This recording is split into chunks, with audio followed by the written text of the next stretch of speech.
नमस्कार. मी निलेश गाडे. युवा सत्ताच्या आजच्या एपिसोडमध्ये आपण भेटणार आहोत घारिवली गावचे सरपंच तसेच महाराष्ट्र नवनिर्माण सेना कल्याण ग्रामीणचे उपजिल्हाध्यक्ष आणि आता प्रभाग क्रमांक 30 क चे अधिकृत उमेदवार म्हणजेच महाराष्ट्र नवनिर्माण सेनेचे अधिकृत उमेदवार योगेश रोहिदास पाटील यांना. तर चला मग भेटूया आपण. दादा नमस्कार. नमस्कार. दादा मला सांगा, घारिवली गावचे सरपंच म्हणून तुमचा प्रवास कसा सुरू झाला? खूप आवडीने सांगायला आनंद वाटेल की घारिवली गावचं सरपंच पदावर बसताना ह्या घारिवली गावच्या सर्व जनतेने, माझे सर्व मित्रमंडळी असतील, माझे फॅमिली असेल, कुटुंब असेल, सर्वांनी मला खूप प्रेमाने मला त्या पदावर नेऊन ठेवलं. मला पहिला याआधी राजकारण किंवा समाजकारण ह्याची आवड होती. मी वयाच्या 24व्या वर्षी मी सरपंच पदावर बसलो. सर्व गावकऱ्यांनी खूप प्रेम दिला आणि मला त्या पदावर नेऊन ठेवलं. माझं ह्या सरपंच पदावर येण्याचं माझा प्रवास मी तुम्हाला आनंदाने सांगेन की सन्माननीय रमेशदादा पाटील माझे आमदार आणि सन्माननीय राजूदादा पाटील माझे आमदार ह्यांच्या सहवासाने मी राहून हा समाजकार्य माझं अजून उजळून आलं आणि मी राजकारणाचं पण काही गोष्टी मला त्याच्यात कळून आल्या. या पदावर माझं काम करत असताना खूप चांगल्या चांगल्या अनुभव आले की लोकांची कसं आपण राहायचं असतं, जनतेचं काम आपण कसं करायचं असतं, आपण त्यांचा प्रश्न कसे सोडवायचे असतात, आपण ह्या पदावर बसलो तर आपण किती संयमाने असलं पाहिजे. या बऱ्याचशा गोष्टी ह्या पदावर आल्यावर नंतर मला त्या कळल्या आणि खूप आयुष्यभर आठवण राहणारा हा माझा क्षण आहे आणि आठवण राहणारा माझा हा पद आहे. माझ्या वयाच्या 24व्या वर्षी आणि माझ्या आयुष्यातला पहिलं राजकीय पद आहे मला. क्या बात आहे. मला सांगा, थोडंसं मी जरा पुढे जातो. कोविडच्या काळात म्हणजे सगळेजण घरी बसलेले, पण तुम्ही ग्राउंड लेवलला फिरत होता. तुम्हाला जराही भीती नाही वाटली? त्यावेळी तर मी तुम्हाला आवर्जून सांगेन की खूप लोकांचे फोन यायचे जे हितचिंतक होते की कोरोना काळ चालू आहे, घरात बसा, दुसऱ्यांना कोरोना होतोय, तुम्हालाही होईल.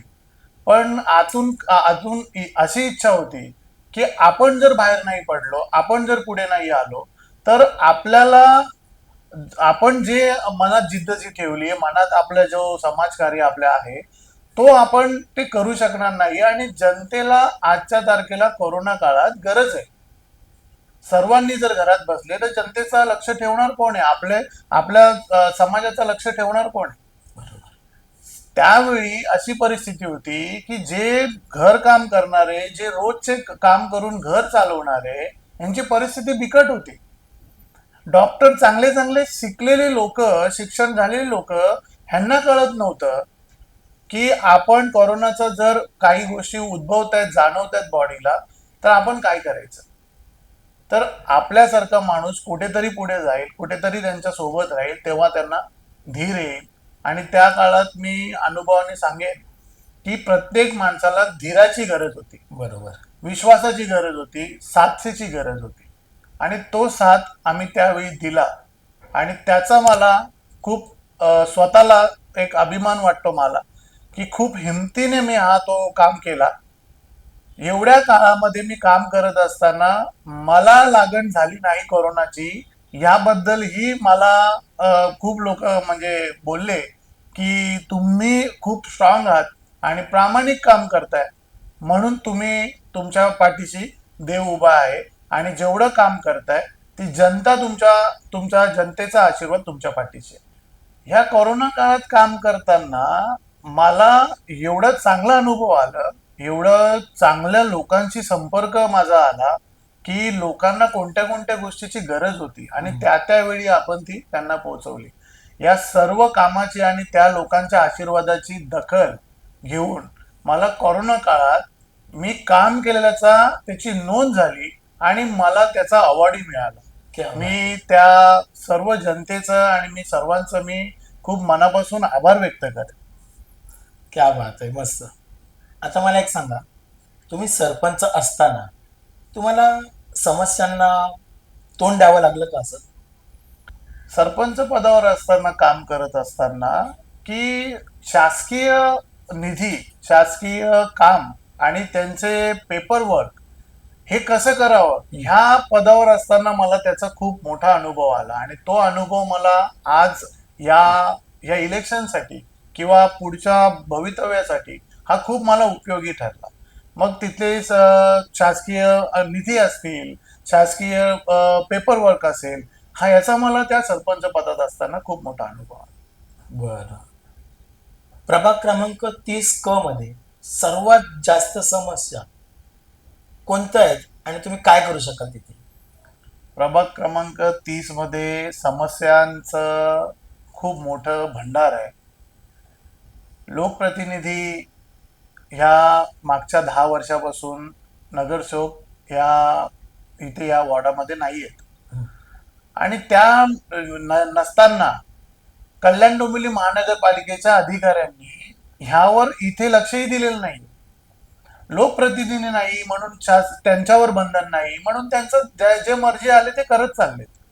आजच्या तारखेला तिथे पाण्याची समस्या खूप मोठी आहे.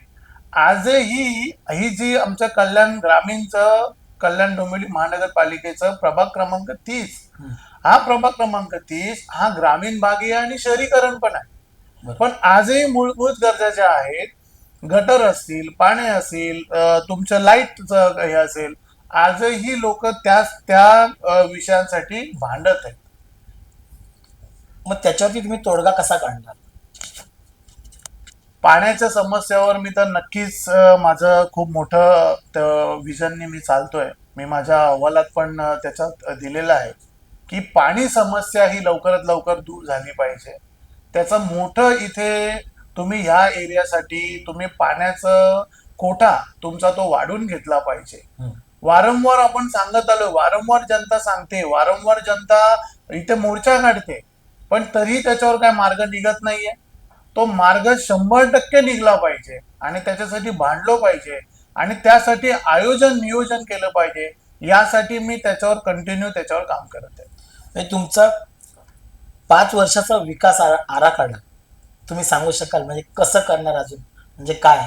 मी 5 वर्षाचा विकास आराखडा सांगेन तुम्हाला. प्रभाग 30 मध्ये म्हणजे कल्याण ग्रामीण मध्येच बोललं तरी हरकत नाही, पण प्रभाग 30 मध्ये मी आवर्जून सांगेन की पाण्याचा दाब हा खूप कमी प्रमाणात असल्यामुळे MIDC कडून आपल्याला पाणी मुबलक मिळायला पाहिजे.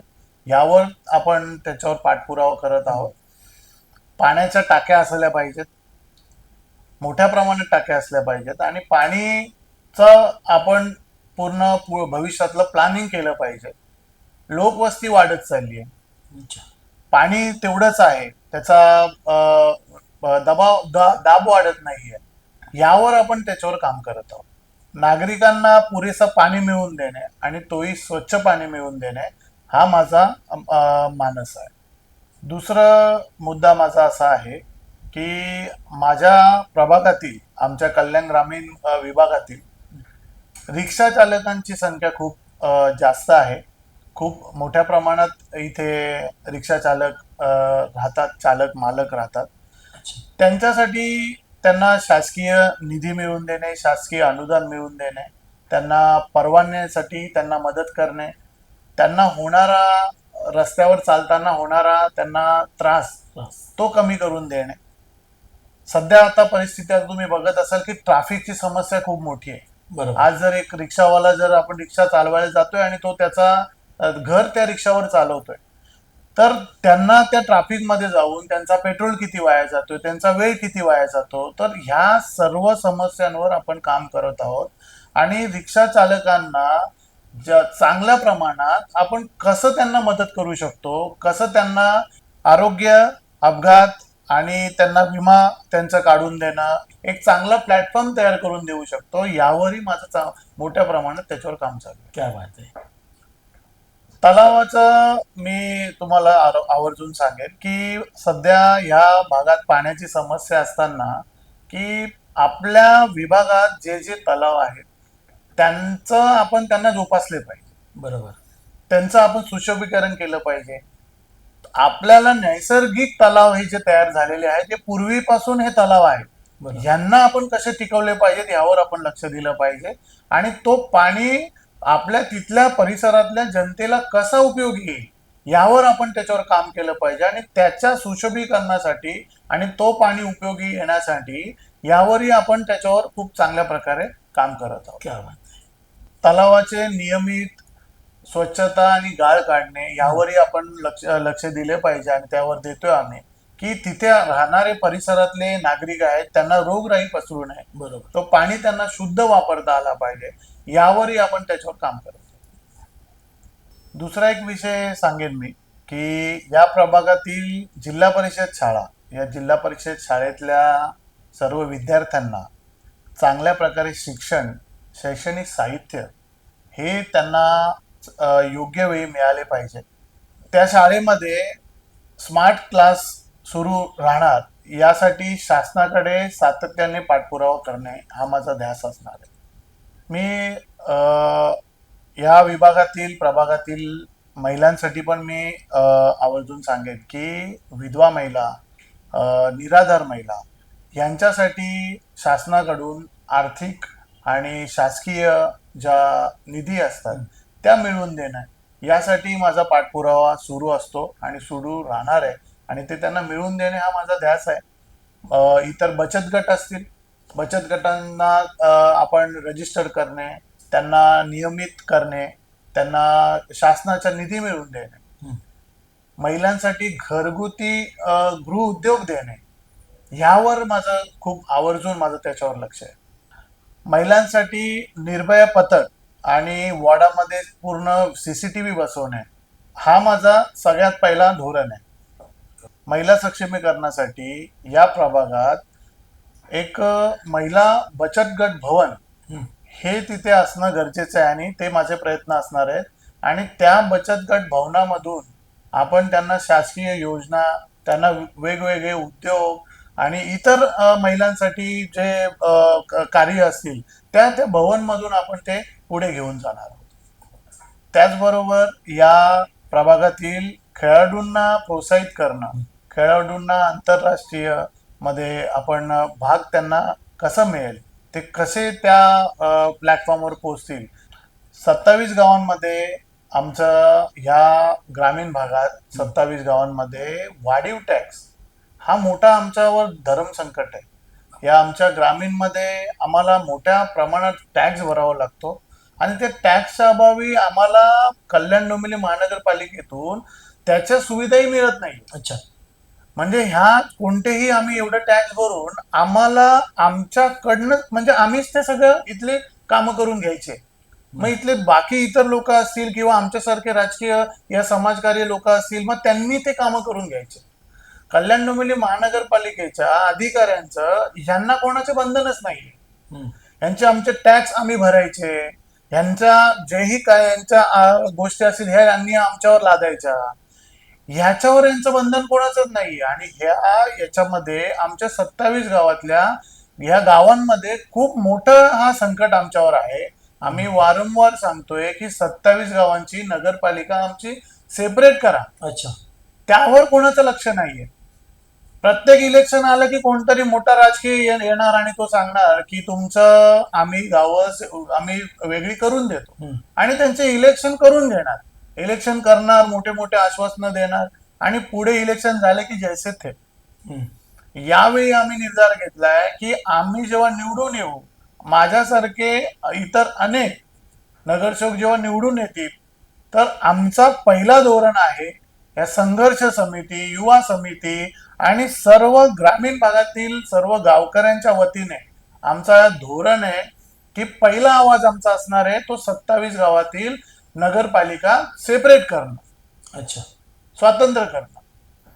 मी टॅक्स बद्दल जे ग्रामीण भागात आमचा जो सर्वांना जो त्रासदायक जो विषय आहे, ह्या ग्रामीण भागात नसून इथे झालेलं शहरीकरण म्हणजे आमची पलावा सिटी, हा पलावा शहर मधील तिथले रहिवासी तेही खूप मोठ्या प्रमाणात टॅक्स भरत आहेत. अच्छा. त्यांना टॅक्स भरणं हा कल्याण डोंबिवली महानगरपालिकेचा पण टॅक्स भरतायत, ते तिथे तिथली सिटी मेंटेन राहण्यासाठी त्याचाही वेगळा मेंटेनन्स भरतायत. अरे बापरे. मग त्यांच्या सोसायटीचं मेंटेनन्स भरणार, पुन्हा ती सिटी मेंटेन ठेवण्यासाठी त्याचा मेंटेनन्स भरणार, बरोबर. पुन्हा त्या नगरपालिकेचं महानगरपालिकेचं त्यांचाही टॅक्स भरणार. तर त्यावरही आम्ही वारंवार आवाज उठवतोय का आम्ही जर आमची सिटी जर आम्ही स्वतः जर तिथे ती मेंटेन ठेवतोय, कोणत्याही प्रकारची कल्याण डोंबिवली महानगरपालिका तिथे सुविधा देत नाहीये, बरोबर. तर आमचा टॅक्स कमी करावा किंवा आम्हाला तिकडे ज्या आमच्या सुविधा पाहिजे त्या सुविधात आम्हाला मदत करा. बरोबर.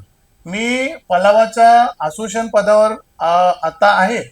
मला माहिती आहे की तिकडे किती टॅक्स भरला जातो. मला माहिती आहे की तिथे आपण जर कल्याण डोंबिवली महानगरपालिकेने जर तिथे मदत केली तर तिथल्या लोकांना तिथल्या मेंटेनन्ससाठी किती मदत होऊ शकते. बरोबर. आम्ही घनकचऱ्यासाठी 4-5 लाख रुपये भरतोय.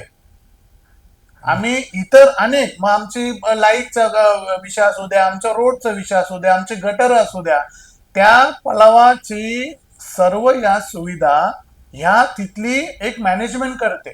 अच्छा. तिथली एक असोसिएशन करते. हे सगळे आम्ही मिळून करतोय.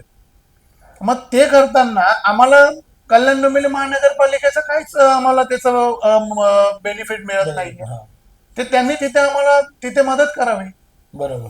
तिथलं असणार आपण एसटीपी बोलू, जो सांडपाणी असतो, तो सांडपाणी जो शहराला एक बंधनकारक असतो की सांडपाणी तो फिल्टर करून तुम्ही तो पुन्हा यूज करायचा, त्यावर आम्ही लाखो रुपये भरतोय. तर तिथे आम्हाला जर महानगरपालिकेने आम्हाला जर मदत केली तर आमचे जे मेंटेनन्सचे पैसे वाचतील आणि मेंटेनन्सचे जे पैसे वाचतील ते पैसे हर घरामध्ये पैसे वाचतील. बरोबर. त्यांना त्याचा फायदा होईल. आणि हा माझा खूप मोठा निर्णय असणार आहे, खूप मोठा माझा जिद्द असणार आहे आणि हा मी 100% करून देणार. हे मी तिथल्या रहिवाशांना मी शब्द दिलेला आहे. या परिसरात तुम्ही बघाल तर आमच्या इथे ट्रॅफिकची खूप मोठी समस्या आहे. इथे वाढणारी वस्ती, मोठ्या प्रमाणात इथे मोठे मोठे शहर उभे राहत आहेत. काही नियोजन नाही याचा. ही वाढणारी वस्ती ठीक आहे, हे जे इथे येणारे रहिवासी हे इथे येत आहेत, त्यांनी यावे, ते राहतात, पण त्यांना सुविधा काय. आज तुम्ही जर बघाल तर तुम्ही कल्याण फाटापासून म्हणजे ह्या हायवे पासून मोठ्याच्या मोठ्या रांगा लागलेल्या असतात. हा पलावा शहर आणि हे आमचं इथे गारिवली बोला किंवा आमचे पूर्ण हायवेज बोल, मोठे मोठे आम्ही जेव्हा बाहेर जातो तर लोक सांगतात की आम्हाला त्या एरियात यायचं नाहीये. एवढं आमच्या एरियाची म्हणजे आमच्या एरियाचं नाव खराब झालं. तर याच्यावर ह्या नियोजन असला पाहिजे.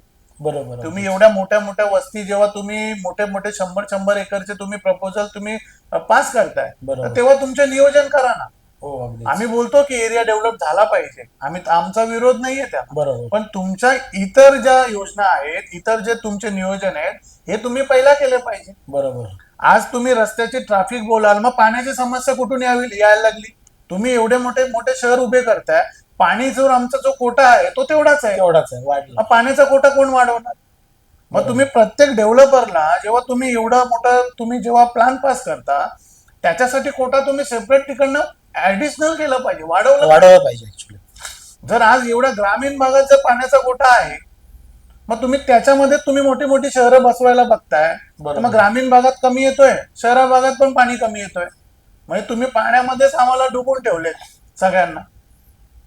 ट्रॅफिक मध्ये मी सांगेन की इथला कामगार वर्ग सकाळी ऑफिसेसला जातात किंवा इतर अनेकही असतात आपले, इव्हन मी डिलिव्हरी बॉय पण बोले, बिचारे दिवसभर पळत असतात. एवढ्या ट्रॅफिक मध्ये काय 2 पैसे कमवत असणार. ऍक्सिडेंटची समस्या आहे ती वेगळी. तुम्ही जर आज सकाळी जर जॉबला जायचंय तुम्हाला 2 तास आधी निघायचंय का, तर फक्त या एरियात राहताय म्हणून तुम्हाला 2 तास आधी निघायचंय, तुम्हाला 2 तास नंतर घरी पोहोचायचंय येताना. म्हणजे त्यांनी जो त्यांच्या परिवाराला वेळ दिला पाहिजे तो वेळ तिकडे त्यांचा रस्त्यावर जातोय. एखादी अँब्युलन्स अडकते, एखाद्याला जर स्वतःला इंटरनल जर आजार असेल आणि तो जो ट्रॅफिक मध्ये अडकतो तर त्यांनी काय करायचं. इतर अनेक आता रोगराई वाढलेली, शुगर आहे, अनेक आहे. मग ते त्यांनी रस्त्यावर त्यांचे अक्षरशः त्यांची हालत खराब होते लोकांची. आपल्या या परिसरात अनेक विद्यार्थी हम्म. चांगल्या स्तरावर शिकत आहेत आणि चांगल्या स्तरावर परदेशात जात आहेत. अच्छा. त्या विद्यार्थ्यांना त्यांना त्या देशामध्ये त्यांची कशी सुविधा होईल, हम्म. त्यांना कसं तिकडे मदत होईल, त्यांना तिकडे हॉस्टेल कसं उपलब्ध होईल, बरोबर. यावरही आम्ही दोघं त्याच्यावर काम करत आहोत. आणि यावरही जनता म्हणजे इथले रहिवासी आम्हाला सांगतायत हम्म. की ह्या गोष्टीवर कोणीच लक्ष देत नाहीये. यावर तुम्ही महाराष्ट्र नवनिर्माण सेनेचे तुम्ही उमेदवार, तुमचे नेते, तुमचे सन्माननीय राजसाहेब ठाकरे, तुम्ही याच्यावर लक्ष दिलं पाहिजे आणि हे तुम्हीच करू शकता. हे जनता आम्हाला विश्वास दाखवते. क्या बात आहे. दादा, घारिवली गावातील अशी कोणती गोष्ट आहे किंवा असं काय आहे की अभिमानाने सांगू शकाल? मी खूप सन्मानाने सांगेन की घारिवली गावामध्ये या पूर्ण आमच्या महाराष्ट्रात बोलले तरी चालेल, हा. जिल्ह्यामध्ये आमचं घारिवली गाव, हा. हा घारिवली गावामध्ये सगळ्यात जास्त डॉक्टर या घारिवली गावात राहत आहेत. घारिवलीत राहतात म्हणजे इथले स्थानिक आमचे भूमिपुत्र हम्म. हे मोठ्या प्रमाणात इथे डॉक्टर आहेत. आणि डॉक्टरांचा गाव हा आम्हाला कुठेही आम्ही कोणत्या जिल्ह्यात जातो किंवा कोणत्याही ठिकाणी जातो तर तेव्हा आम्हाला लोक अभिमानास्पद सांगतात की तुम्ही डॉक्टरांच्या गावचे आहात का. क्या बात तर आहे. खूप अभिमानाचा विषय आहे. आमचे सर्व जे डॉक्टर झालेत, आमचे भाऊ असतील, आमच्या मुली, इवन आमच्या गावांमध्ये लग्न होऊन येणाऱ्या सुनाही डॉक्टर येत आहेत. क्या बात आहे. तर सगळ्यात जास्त डॉक्टर असलेला गाव आमचा आहे. हा खूप अभिमानास्पद आहे. आणि मी त्याच गावातला एक एक मुलगा, त्यांच्यामधला एक योगेश, हा मला लोकांना सांगताना खूप आनंद होतो. क्या बात आहे. प्रभागातील ज्येष्ठ नागरिक यांच्यासाठी तुमचं काय विजन आहे? मी ज्येष्ठ नागरिकांसाठी सांगेन की एवढं प्रेम देतात ज्येष्ठ नागरिक हा. की म्हणजे मी त्यांच्यामध्ये असतो तर मी त्यांना नेहमी सांगतो, तुम्ही ज्येष्ठ ज्येष्ठ नाही आहात, खूप एनर्जी, खूप स्फूर्तिफुल असतात, इतर अनेक कार्य करत असतात, पण त्यांच्यासाठीही आपण काहीतरी केलं पाहिजे. त्यांचा आशीर्वाद नेहमी माझ्यासोबत असतो. मी त्यांच्यासाठीही त्यांचा ज्येष्ठ नागरिक कट्टा असू द्या, त्या ज्येष्ठ नागरिक भवन असू द्या, किंवा इतर त्यांना शासकीय योजना असतील, तुमचं धार्मिक काही गोष्टी त्यांच्या लगत असतात, त्यांना विरंगुळा पाहिजे असतो, त्यांचे कोणी मोठे ऑफिसर झालेले असतात, कोणी शिक्षक असतात, मोठ्या मोठ्या पदावर ते सगळे झालेले असतात. आमच्या ग्रामीण भागातही चांगल्या चांगल्या पदांवर गेलेले आहेत आमचे ज्येष्ठ नागरिक. मी इतर शहरीकरण, मी पलावासारख्या शहरीकरणामध्ये पण बोलेन की चांगल्या चांगल्या पदावर असलेले आता ज्येष्ठ नागरिक, त्यांना एकदम निवांत त्यांचं आयुष्य जगायचं. बरोबर. त्यांच्यासाठी जास्तीत जास्त काय करता येईल यावर कायम माझं काम चालू असतं. आणि आवर्जून मी त्यांचा कोणताही कार्यक्रम असू द्या, माझा कोणताही कार्यक्रम असू द्या, आम्ही सोबत तो कार्यक्रम राबवत असतो आणि सोबत आम्ही त्याच्यात पुढे जात असतो. आज मला बरेच लोक असे सांगत असतात की ज्येष्ठ नागरिक आणि तुझं एवढं काय नातं आहे की तुम्ही एवढं प्रत्येक कार्यक्रमात किंवा प्रत्येक गोष्टी सोबत दिसतात. तर एवढं चांगलं ते मला म्हणजे जोपासत असतात आणि खूप प्रेम लावतात. आणि ते म्हणजे खूप आनंद वाटतो त्याच्याने मला की मला कधी कधी म्हणजे काही ज्येष्ठ नागरिक दादा बोलतात. मी त्यांना सांगत असतो की मी तुमच्या मुलाच्या वयाचे, तुमच्या नातवाच्या वयाचे, पण खूप त्याच्याने मला खूप आदर दिसतो. तो आदर आहे तो. ते मला बोलतात तर ते आदर देतात, तो सन्मान देतात, कारण त्यांचा अनुभव तेवढा बोलतो.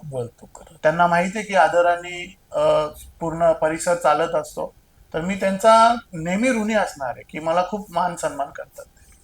त्यांच्यासाठी आरोग्याचा लगत जर मी सांगेन की त्यांचं नियमित तपासणी, नियमित त्यांना त्यांचे आरोग्य शिबिर राबवणे, हे मी नेहमी करत आलो आणि हे मी पुढेही करत राहणार. कारण की नियमित आरोग्याची आपण देखभाल केली पाहिजे आणि ज्येष्ठ नागरिकांना त्याची जास्त गरज असते. त्यांचा योगेश म्हणून मी हा कर्तव्य मी पूर्ण करत असतो आणि पुढे करत राहणार. प्रभागातील शिक्षण, युवक आणि रोजगार यांच्यासाठी तुमची पुढील भूमिका काय आहे? मी प्रभागातील युवकांच्या शिक्षणाबद्दल बोलेन हम्म, की युवकांसाठी शिक्षण आणि त्यांचे खेळ असतील, हम्म, त्यांना इतर मोठ्या आंतरराष्ट्रीय लेवलला त्यांना खेळायचंय, बरोबर. तर त्यासाठी आपण काय प्रयत्न केले पाहिजे, तर त्यासाठी आम्ही त्यांचं प्रशिक्षण, हम्म, त्यांना मार्गदर्शन, हे शिबिर आम्ही कायम राबवत असतो. त्यांना रोजगार, तरुणांना रोजगार देणं. मी आताच तुम्ही बघितलं असेल की मी आता 1,000 मुलांसाठी, मुलं आणि मुलींसाठी मी रोजगार हम्म, हा एक कॅम्प लावलेला. क्या बात आहे. काही विद्यार्थ्यांना किंवा त्या तरुणांना मी त्यांना रोजगार त्यांना उपलब्ध करून दिला. बरं. इतर अनेक कंपन्या त्याच्याशी माझ्या टाईप आमच्या होत्या त्या कार्यक्रमात, आणि त्यांना त्या नोकऱ्या मिळाल्या. आणि 100% नोकरीची हमी हा आमची टॅगलाईन होती, आणि अच्छा. ते आम्ही त्यांना मिळवून दिले.